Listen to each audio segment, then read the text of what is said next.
5월 25일 오늘 만나 성경 말씀은 민수기 35장 28, 29절, 33, 34절입니다.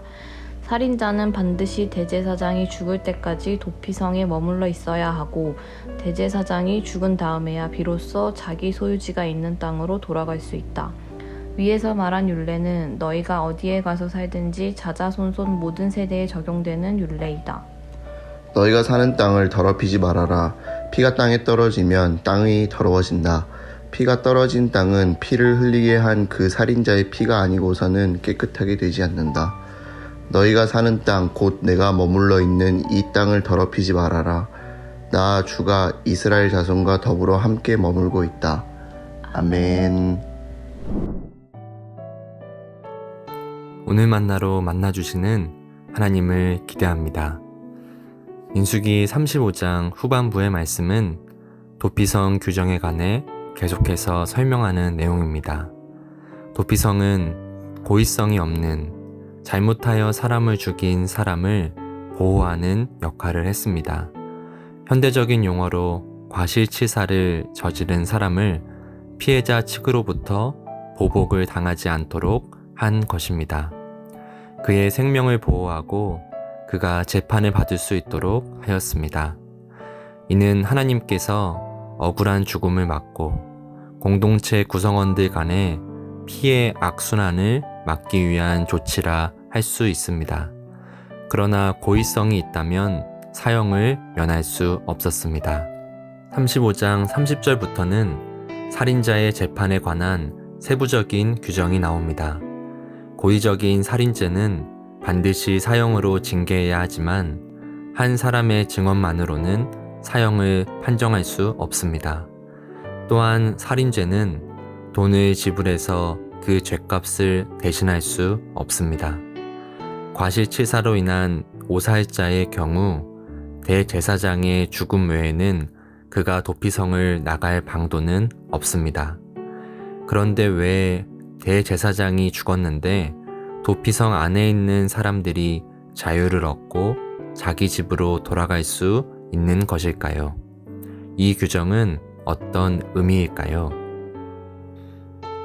이 규정은 대제사장의 죽음이 도피성 죄인들의 죄에 대한 대속의 효과를 갖고 있음을 알려주고 있습니다.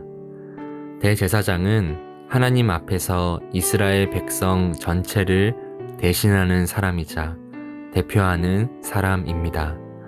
그러므로 대제사장의 죽음은 한 개인의 죽음이 아닌 이스라엘 백성 전체의 죽음이라 할 수 있습니다. 어떤 방법으로도 대속할 수 없는 중대한 죄인 살인이지만 대제사장의 죽음이 그들의 죄를 대속할 수 있는 단 하나의 방법이 되는 이유입니다. 이것을 이해하고 오늘 본문 33절 후반부를 읽으면 확실히 이해가 됩니다. 피가 떨어진 땅은 피를 흘리게 한 그 살해자의 피가 아니고서는 깨끗하게 되지 않는다. 그렇다면 이제 우리는 우리의 영원하고 완전한 대제사장이신 예수님의 죽음이 모든 인류의 죄를 대속하는 힘을 가졌다는 것 또한 납득할 수 있습니다. 예수님은 하나님의 아들로서 하나님 앞에서 모든 인류를 대신하는 사람이자 대표하는 사람이기 때문입니다.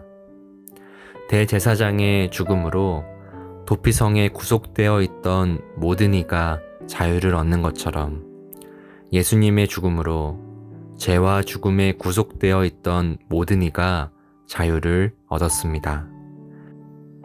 대제사장들은 백성들의 죄를 용서받기 위해 짐승이나 곡식을 제물로 바쳤지만 예수님은 우리의 구원을 위해 자기 자신을 희생 제물로 하나님께 바쳤습니다. 만약 대제사장이 죽은 것을 몰라서 여전히 도피성 안에 머물고 있는 사람이 있다면 그 사람은 참 안타까운 사람입니다. 누군가 그 소식을 전해줘야 합니다. 우리가 이 땅 가운데 복음을 전하며 살아야 하는 이유이기도 합니다. 예수님을 알지 못해 죄와 죽음 속에 있는 이들을 위해 우리는 복음을 전해야 합니다. 주님께서 십자가 지신 것처럼 우리도 우리의 십자가 지고 나의 것을 내어주는 사랑으로 말입니다. 함께 기도하시겠습니다. 주님, 처음 살아보는 오늘, 주님께서 선물해 주신 오늘, 주님의 말씀 앞에 나아갑니다. 주님께서 우리의 구원을 위해 십자가에 달리신 것처럼 우리도 그 구원을 전하기 위해 나의 십자가를 지게 하소서. 나의 삶 속에 십자가의 이야기가 새롭게 쓰여지게 하소서. 오늘 하루 저희를 긍휼히 여겨 주시옵소서. 예수님의 이름으로 기도드립니다. 아멘. 이제 2가지 제목으로 함께 기도하겠습니다. 첫째, 오늘의 말씀을 따라 기도하겠습니다. 우리의 삶이 복음의 소식을 전하는 그리스도의 편지가 되게 하소서. 둘째, 사회와 환경을 위해 기도하겠습니다. 이 땅 위에 억울한 죽음을 막아주시고 피의 악순환이 끊어지게 하소서. 생명의 축복을 모두 누릴 수 있는 이 사회와 환경이 되게 하여 주소서. 그 일에 우리를 사용하소서. 이 제목으로 기도하신 후에 개인 기도 하시겠습니다.